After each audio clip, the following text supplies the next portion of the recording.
አባታችን አሳዳጊያችን የሁላችን ሰብሳቢ ቅዱስ ዑራኤል ነው። የካሳንችሱ አባት የካሳንችሱ ባለውለታ የድሆቹ የምስኪኖቹ እንባ አባሽ ቅዱስ ዑራኤል ነው። ቅዱስ ዑራኤል ምስጢር ገላጭ ነው። ምስጢር ሲገልጥ ዝም ብሎ አይደለም ወገኖቼ፣ ምስጢር ሲገልጥ ዝም ብሎ አይደለም። ቅዱስ ዑራኤል ምክንያት አለው። የተደበቁ ነገሮችን ፈልፍሎ የማውጣት ወደ አውደ ምሕረት ወደ ፊት ለፊት ነገሮች እንዲመጡ መማሪያ እንዲሆኑ ማስተማሪያ እንዲሆኑ መገሰጫ እንዲሆኑ የመጣንበትንም መንገድ የምንሄድበትንም ጉዞ እንድናውቅ እንድንረዳ ብዙ ሚስጥራት የታጨቁበትን ሚስጥር ለቅዱስ ሄኖክ የገለጠው ይሄው መልአክ ነው። ይሄ ብቻ አይደለም።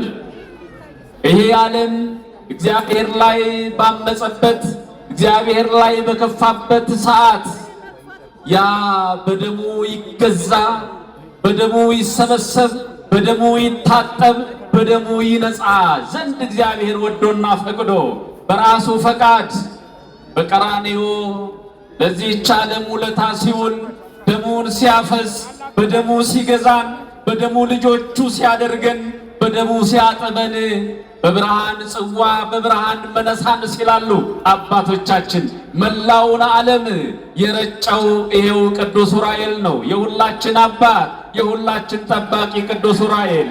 ይሄ ብቻ አይደለም፣ ይሄ ብቻ አይደለም ወገኖቼ።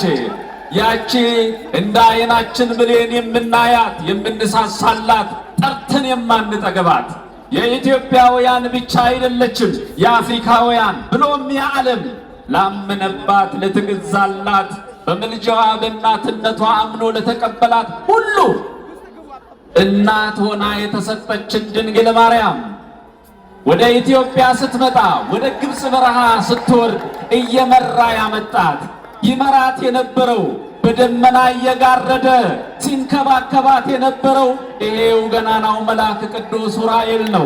ድንግል ማርያምን ሲመራ የነበረው ይሄ ብቻ አይደለም ወገኖቼ፣ ይሄ ብቻ አይደለም። የቅዱስ ዑራኤል የካሳንችሱ ንጉሥ ይሄ ብቻ አይደለም።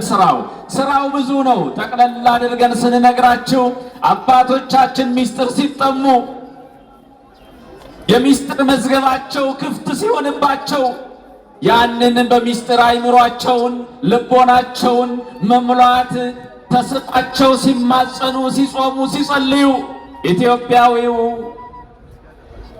አባ ጊዮርጊስ ዘጋስጫ ልክ እንደ አክሱማዊው ኢትዮጵያዊ ቅዱስ ያሬድ ጥበብን በተሰኘበት ጥበብን በተጠማበት ሰዓት ቅድስት ድንግል ማርያም ርግቧ ድንግል ማርያም ፈጥኖ ደራሿ ድንግል ማርያም መነኩሴ ነውና መናኝ ነውና በዋሻ ፍቅርሽን ተጠማውኝ የልጅሽን ሚስጥር ተጠማውኝ የዚህን ዓለም ሚስጥር ተጠማውኝ ለሄኖክ የተገለጠው ለሄኖክ የደረሰው ያ ፈጣኑ መልአክ ሚስጥር ገላጩ መልአክ ቅዱስ ዑራኤልን ላክልኝ እያለ ይማጸን ነበረ፣ ይጸልይ ነበረ። በረሃኛው መናኙ ማን? ቅዱስ ዑራኤል። ድንግል ማርያም ሰምታ ዝም አላለችም ወገኖቼ። ድንግል ማርያም ሰምታ ዝም አላለችም። የሚጸልዩትን ምእመናን የሚያነቡትን አባቶች ባለ ካባዎችን ባለ ዋሻዎችን ባለ ማይተሞችን ባለ መቁጠሪያዎችን ምስኪኖቹን ሰምታ ዝም የማትል ሂድ ወደ ልጄ ያለችው ሂድ ምስጢርን የተጠማው ጥበብን የተጠማው ልጄ አባ ጊዮርጊስ ዘጋስጫ ኢትዮጵያዊው ሂድ ወደሱ እየበረርክ ሂድና ይሄንን ጽዋ ስጠው ልቦናዊ በራ ዘንድ ያለውበትን ያይ ዘንድ የልጄን ክብር ያይ ዘንድ የዚህን ዓለም አፈጣጠር ሚስጥር ይረዳ ይመረምር ዘንድ ኋላ ለትውልዱ ለሪሰርች የሚጠቀምበት ሪሰርች የሚያደርገው እንዴ በኢትዮጵያ እኮ ወገኖቼ ከቅዱስ ያሬድ ቀጥሎ ኢትዮጵያዊው አባ ጊዮርጊስ ዘጋስጫ ድርሰቶቹ ሁሉ እስካሁን ባለ ብሩህ አይምሮቹ ሪሰርች የሚያደርጉት መመረቂያ ጽሑፋቸውን የሚመረቁበት ወይም ደግሞ በእነሱ ዙሪያ እንዲጽፉ እግዚአብሔር የፈቀደው ሁሉም ቅዱሳን አባቶቻችን የራሳቸው ታሪክ የራሳቸው ቅድስና የራሳቸው አሻራ የራሳቸው ታሪክ አላቸው። እነኚህ ደግሞ ተለይተው ለሪሰርች የተፈጠሩ ናቸው። ስለዚህ ያንን የብርሃን ጽዋውን ኢትዮጵያዊውን ቅዱስ ያሬድን ቅዱስ አባ ጊዮርጊስ ዘጋስጫን ያቀመሰበት ነው። በሌላ መልኩ ዕዝራ ሱቱኤል እንዲሁ ጥበብ ተጠምቶ ጥበብ የተገለጠለት እሱ አባታችን ዕዝራ ነው። ስለዚህ ኢትዮጵያውያን የምንፈልገው ምን እንመሰላችሁ? ስንጠቀልለው የሱ ሥራ እጹብ ድንቅ ነው፣ ሰፊ ነው። ምን ያስፈልገናል? ለኢትዮጵያውያን የሚያስፈልገን አባቶቻችን የቀመሱት ያ ጽዋ፣ ያ የፍቅር ጽዋ፣ ያ የአንድነት ጽዋ፣ ያ የልማት ጽዋ፣ ያ የበረከት ጽዋ፣ ያ የሚያፋቅር ጽዋ፣ አንድ ላይ እንደ ችቦ የሚያስተሳስር ጽዋ፣ አንድ ላይ የሚያበራው ያ ችቦ፣ ያ ፍቅር፣ ያ ጽዋ ያስፈልገናል፣ ሊነካን ይገባል።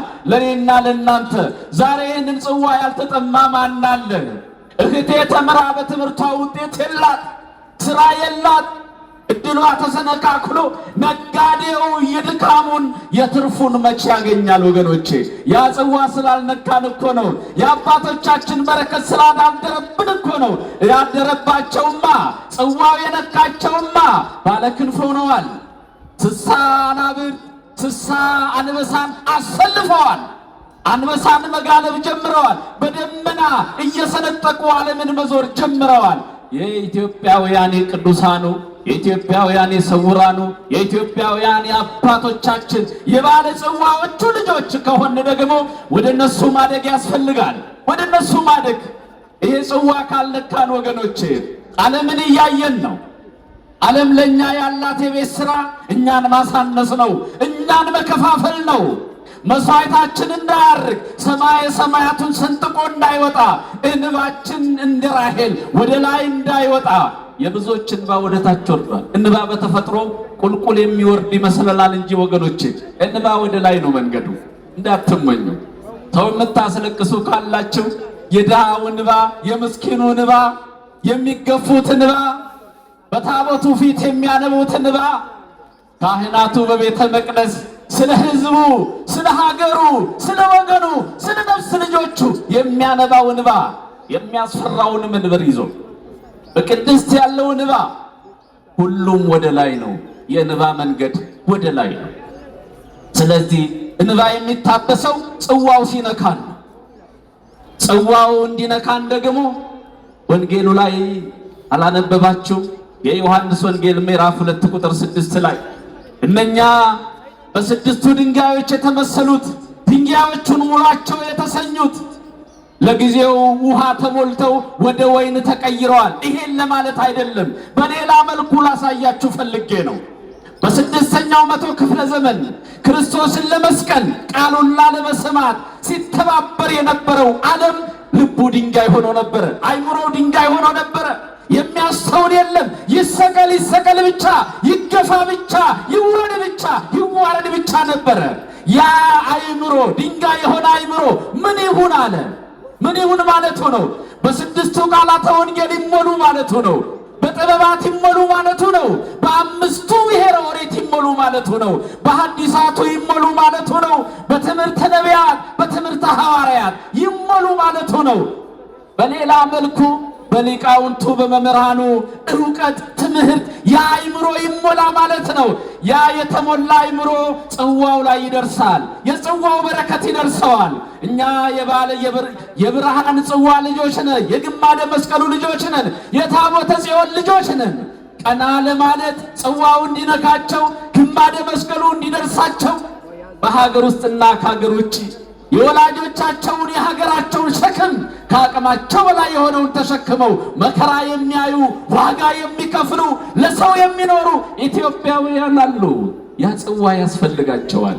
ያ ጽዋ ያረጋጋል። ጽዋው ደግሞ ዝም ብሎ አይመጣም። ከሚተጉት መካከል አንዱ የካሳንችሱ ቅዱስ ዑራኤል፣ የኢትዮጵያ ጠባቂው ቅዱስ ዑራኤል ድንግል ማርያም ኢትዮጵያን አዙሮ ሲያስጎበኛት ትንቢት ነውና ቃል ነውና እምግብፅ ጸዋዕክዎ ለወልድየ ስለተባለ ያ ቃል ይፈጸም ዘንድ መሄድ አለብሽ መመለስ አለብሽ ስትባል እቺን ቅድስት እንዴት ትቼ እንዴት ተለይቼ በግብፅ ያየችውን መከራ ታውቀዋለች። እጇን ዘርግታ ድንግል ማርያምን የተቀበለች የድንግል ማርያም ልጆች አያቶቻችን ዛሬም በእኛ በልቦናችን በአይምሯችን ተስላ ያለች ድንግል ማርያም እንዴት እንለያለችው? ቅዱስ ዑራኤልን እንዲህ አለ፣ ግድ የለም ትንቢቱ ይፈጸም ዘንድ ወደ ኢየሩሳሌም መመለስ አለብን። ባይሆን እግዚአብሔር ምድሪቷን አስራት ልጆቿን በኩራት አድርጎ ሰጥቶሻልና በዚህ ደመና ከፍ ብለሽ ኢትዮጵያውያንን ሁሉ ከጫፍ እስከ ጫፍ ባርኪያቸው ተብላ በብሬት ደመና ቅዱስ ዑራኤል እየመራ ወደ ላይ ከፍ ብላ ኢትዮጵያውያንን ባርካ ኢትዮጵያውያንን ቀድሳ ገዳማቱ አድባራቱ በውስጧ የሚነቃነቁ በውስጧ የሚያገለግሉ ሊቃውንት አምሳለ ቅዱስ ዑራኤል አምሳለ ቅዱስ ሚካኤል አምሳለ ቅዱስ ገብርኤል መስለው መላእክትን በምድር የምናይባቸው ቅዱሳን የሚሞሉባት አድባራትና ገዳማትን ያኔ ድንግል ማርያም ባርካ ወደ ግብጽ ተመለሰች። የሷ ቡራኬ እስካሁን አልተለያትም ቅድስት ሀገር ኢትዮጵያን። ይሄ ቡራኬ ቢለያትማ ኖሮ ስንት የቤት ሥራ ተሰጥቶን ነበረ። ስንት የሚያሳንስ የቤት ሥራ፣ ስንት የሚከፋፍል የቤት ሥራ፣ አንቺ ማነሽ አንተ ማነ የሚያባብል ዝቅ አድርጎ የሚያሳይ ማንነት ዓለም ሰጥቶን ነበረ። ያ ቡራኬ ይዞታል። ያ ቡራኬ አልበታተንንም፣ አለያየንም፣ አላለያየንም። እንዲሁም አምሮብን ሰምሮብን ጸሎታችን ሰምሮ መስዋዕታችን ሰምሮ እያገለገልን እየተገለገልን እንገኛለን። ይሄ በአፍሪካ ምድር ብቻ ያለ ታምር ነው። ይሄ በኢትዮጵያ ያለ ልዩ በረከት ነው ወገኖቼ። ሌላው ዓለም ሁል ጊዜ እንነግራቸዋለን ለግንዛቤ እንዲሆን ነው። ሌላው ዓለም እግዚአብሔርን ረስቶታል። እንድትመኩም አይደለም፣ እንድትመኩም እንድትታበዩም አይደለም። ሐቁን እንንገራችሁ። ዓለም እግዚአብሔርን በረሳበት የብርሃን ጽዋውን በረሳበት ግማደ መስቀሉን በረሳበት ታቦተ ጽዮንን በረሳበት የቅዱሳንን ምልጃ በረሳበት የቅዱሳን መላእክትን ተራዳይነትን በረሳበት የዚህን ሕዝብ መስዋዕት የዚህን ሕዝብ የእንባ ጸሎት እግዚአብሔር በቅዱስ ዑራኤል ዛሬ የበቁ ያያሉ፣ የተገለጠላቸው ይገለጥላቸዋል። ንጽሐ ሥጋ ንጽሐ ነፍስ ንጽሐ ልቦና ያደላቸው ያያሉ። ቅዱስ ዑራኤል ያለ ዕረፍት በዚህ መካከል ሲንቀሳቀስ ጸሎታችንን ሲያሳርግ በካህኑ በጽናው አማካኝነት ይዞ ሲወጣ ከፈጣሪው ምልጃን ይዞ ሲወርድ ለምስኪኑ ሕዝቤ ለምስኪኑ ወገኔ በረከትን ሲያድል የበቁ ያዩታል። ስራውን ግን አያቆምም። በቃንም አልበቃንም፣ ነቃንም አልነቃንም፣ ተናዘንም መጣን ሳንናዘዝ ቅዱስ ዑራኤል ይነቃንቃል በመካከላችን እንደ ሻስረቦ ምስኪኑን ሁሉ የሚጎበኝበት ቀን ነውና ወገኖቼ ይሄ ቡራኬ እንዲጸና ከትጓን አንዱ ቅዱስ ዑራኤል ስራውን እንዲሰራልን ዛሬ ቅዳሴ ቤቱን አይደለ ለማክበር የተሰበሰብነው ለአባቶቻችን የሰጠውን ምስጢር ትናንትና አይተናል፣ ሰምተናል። አዎ የዛሬዋን ቤተ መቅደስ ቅዳሴ ቤቷን ደግሞ ራሷ ቤተ ክርስቲያን የመሰረታትን የሰራትን ትሴባከ ቅድስት ቤተ ክርስቲያን ሶበትሪያ ያከበሪ በዕፀ መስቀል ብሎ ኢትዮጵያዊው ሊቅ ቅዱስ ያሬድ እንዳመሰገነው ታመሰግናለች።